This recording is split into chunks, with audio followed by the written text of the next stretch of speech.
It was. I mean, it wasn't that long, and usually you almost go three, so that's typical first day, really. Good practice. I don't think anyone, hopefully, in the NBA, I think you're gonna hear that 30 times today. Great energy. You'll hear that 30 times.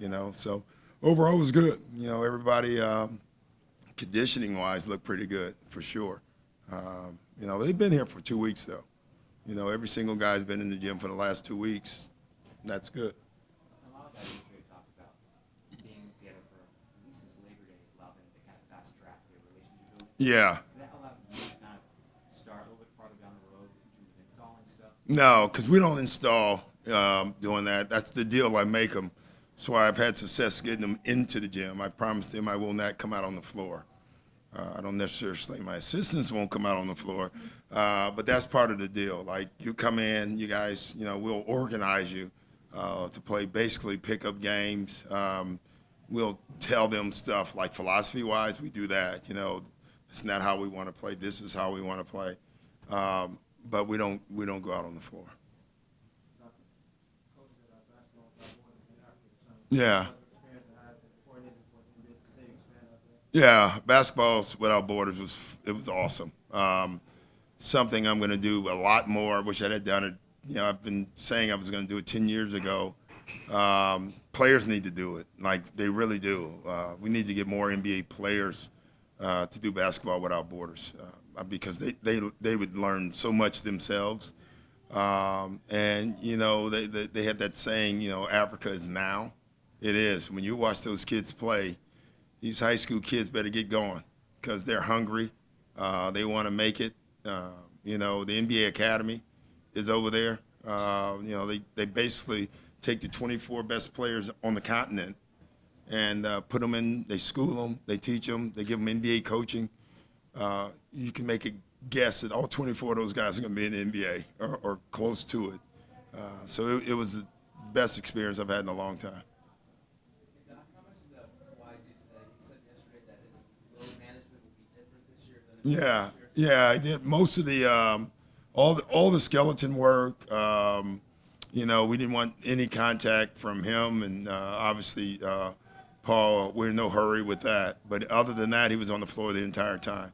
Um, Conditioning wise, it looks pretty darn good. So I don't think we had a guy today that you would say, and that's including Paul, that you would say needs more conditioning, at least yet. Now after the first game, we'll be saying they all are out of shape. Have you seen anything in terms of the chemistry this team has? A lot of them touched on it yesterday. They've started the group chat, fishing trips. Yeah, you just don't know. Chemistry's easy right now. It really is. That we've had no adversity. We haven't lost a game. Minutes haven't been dispersed. You know what I mean? So everybody gets along. My guess is after the third or fourth preseason games, when some guys are seeing I'm not getting as many shots or I'm not getting any minutes, that's when the chemistry starts. So we'll know more. Right now, yeah, they like each other. There's no doubt about that, and that's good. But what they are also is they're very competitive. That's good too. Like it's good to be competitive, go at each other, be physical with each other, and then still like each other. That's a good sign. News for you today that Russell Westbrook's not going to play the first couple games of the Yeah, season, including the Thursday game. I think this year is going to be more like the quarterbacks, and I'll let you figure it out from there. As I told the story, I think it was a week before the season. I was at dinner with golf, and we were just talking because I haven't watched the preseason football game in 20 years. And I said, "How have you been playing?" He said, "I haven't played." And I said, "What do you mean you haven't played?" He said, "I haven't thrown a pass." I have a feeling that the NBA will be following in those footsteps. Not to that extreme, but maybe. We'll see. We can expect to see Kawhi playing. Yeah, if you're at a practice, Sure. I'll answer it that way, and I'll let you figure it out from there. Hey, Coach, as we know, the guys have kind of been doing a lot to kind of come together as a team already. Yeah. Can you coach cooperation, or how do you coach cooperation? Well, you don't win without cooperation. So obviously you have to coach it, but you have to get it as well, and give it. So again, that goes along lines with the same chemistry thing, though. It's just, you know, it's something taught during the year, and more when you need it, you'll find out who wants to do it and who doesn't. Same thing with sacrifice. But I always tell our guys, sacrifice is not giving up something; is doing something for. You're not giving up something; you're doing something for your teammate. So that's the way we look at that, and same thing with cooperation. Hey, Doug, you were just recently on the Roche pod with Spolstra. Yeah, that was fun. You talked about Pat Riley and how he motivated you. Yeah. And I don't recall the wording, but you said you would make people believe in certain way that you were a champion. Yeah. How do you do that for your players? Depends on your team. With Pat's, I thought his secret was he made you believe there was no agendas. The only agenda was to win. And so that kind of took all the other, like you were talking about, cooperation. Every team's different, and you figure it out as you go. How do you like, going into this, how do you like this team in terms of the obvious that there's a boatload of talent that Yeah. needs to happen? I don't know yet. We all need to figure out what each other can do. We all need to figure out how to stay out of the way of each other and allow them to do that, And, after that, I guess the whole role thing, understanding what their roles are, But we got to play a little bit before we even understand that. So I love our talent. I can tell you that. I love our length, and I love how versatile we can be. We can throw out so many different lineups that can make us. We can be big, small, quick. Defensive minded, all shooters. That's a nice thing to have. It really is. Pat Beverly yesterday really talked about. Pat talk? He was great. Oh, wow. He was very articulate, and he really talked about keeping his emotions in Well, that's not going to happen. check. Were you in his ear about that? No, I don't care if it does happen, honestly. Listen, you have to play with your emotions. Each guy, some guys don't show them, and they're better that way, quiet. Some guys need them to be better. And Pat, there's a difference between being emotional and playing with emotion. We want him to play with emotion. We don't want him to be emotional, and so we'll see how that goes. How do you incorporate PG and Kawhi into the system, and how you take some of the things they do best and see if it meshes with what you do? Yeah. You look at what you've run, not just last year. You look at what you've run for the last 21 years. You try to figure out, okay, 5 years ago, this was a great set for Paul Pierce. Well, clearly those two sets would work for those two guys. So you bring that back. I haven't had it, a couple of those sets in literally 5 years. When's the last time we've had a three like that? So and then you look at what they've done. Paul George has done a lot of things, where it's, pick and pop things that we used to run a lot. We kind of went away from it. We got Sham. We started running more of it again last year, but never really was able to put it in. And now we'll be able to put it in before camp. Before the season starts. So, and then you put it all together. How much did Paul do there? So I'm out there on weekends. He did everything other than live. Like he looks great. Like if you, from a lay person, and I feel like I'm a lay person when it comes to medical, even though I'm a doc. All right. When you watch him, you would never know he was injured. That's how good he looks. He does not. He shoots. He's dunking, which they told him he couldn't do, and he did it 2 or 3 times, and someone had to tell him, don't do that. But he knows he can. But but he's shooting it. You could tell all the strength is back for sure. The next question. Yeah. How careful you guys have to be with him and make sure he understands stop dunking the ball? Well, I think we can live with the dunks. What we can't live with is him playing, like trying to sneak into action, which he clearly was trying. We're just not going to allow it. Could he? I honestly probably could, but it's just we're not going to have it. Doug, if you went to Santa Barbara or San Diego for camp, there'd be a team bonding thing. What do you want to accomplish by going to Hawaii? Same thing. It's just team bonding, getting away from everything. even families, just kind of eating together, riding on the bus. It sounds trivial, but those rides are invaluable. Doing it 2 and 3 times a day, you're sitting there talking. If we could steal all their cell phones, then they'd really talk. On the bus. But they tend to. Last year especially, that group.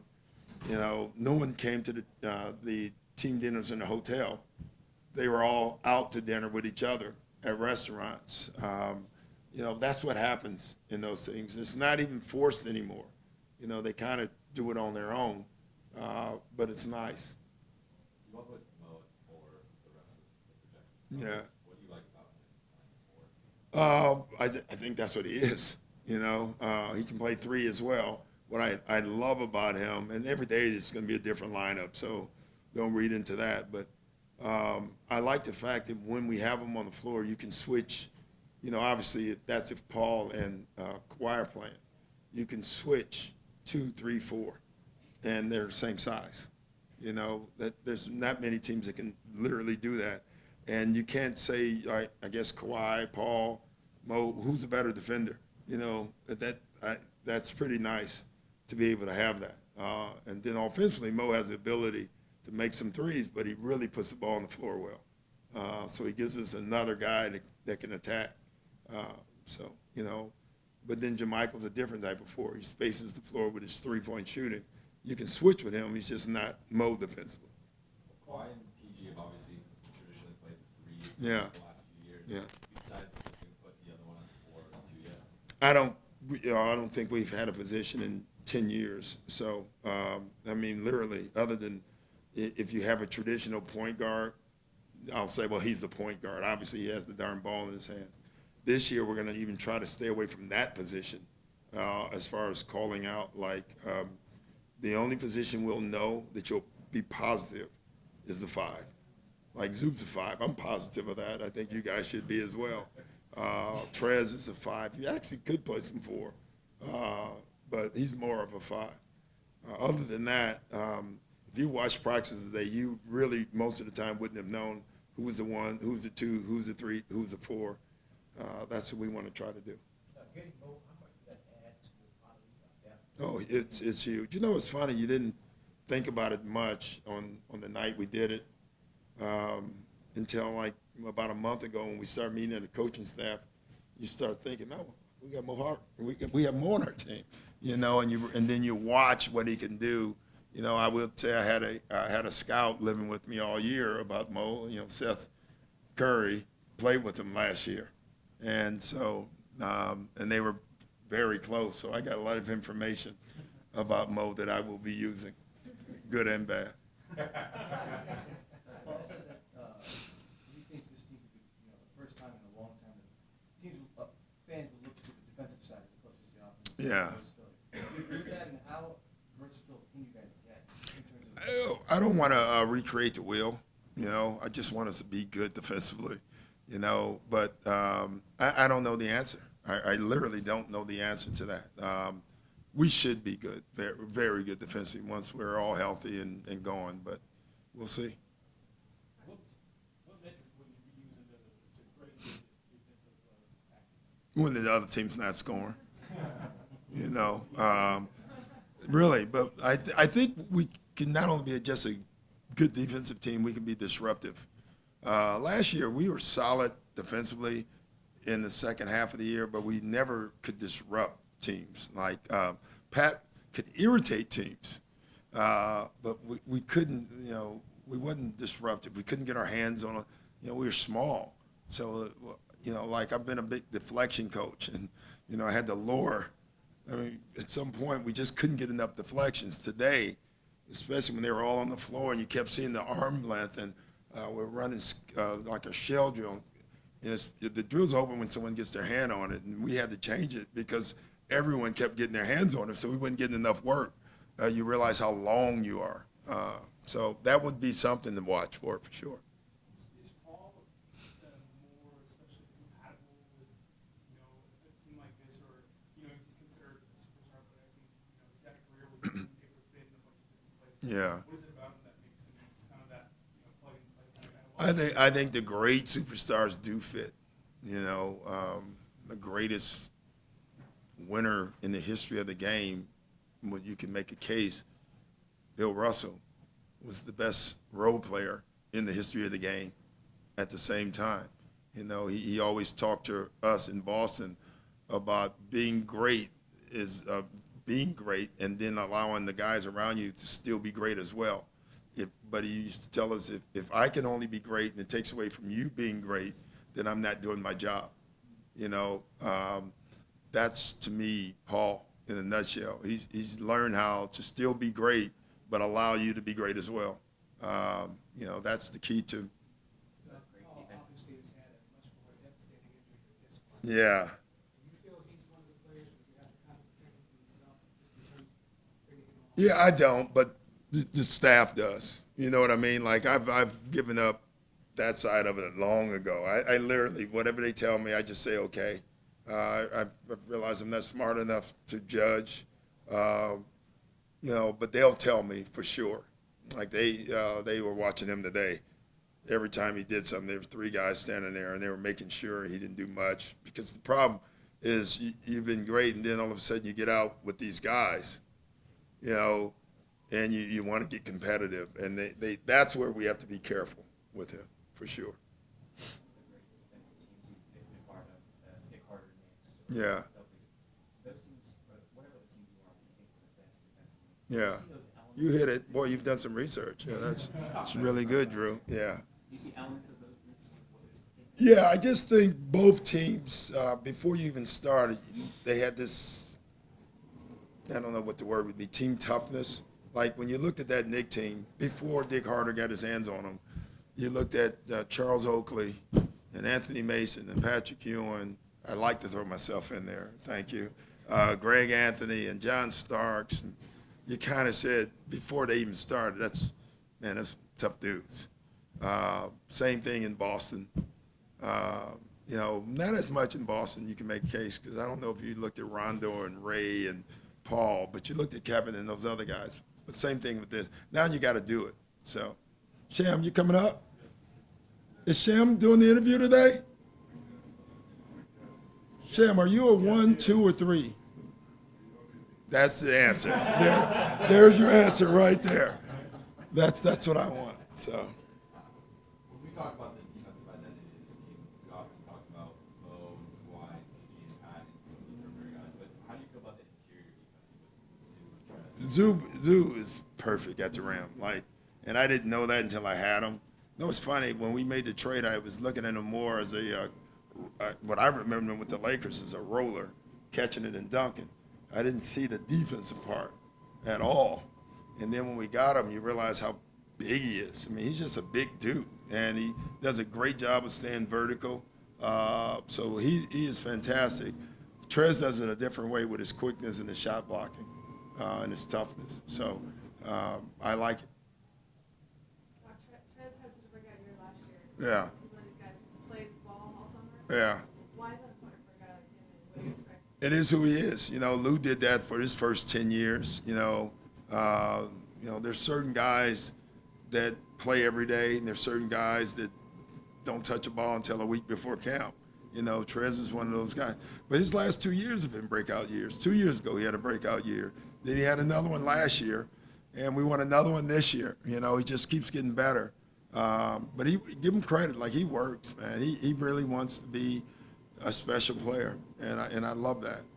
The other thing he gets no credit for, he doesn't mind where he's playing.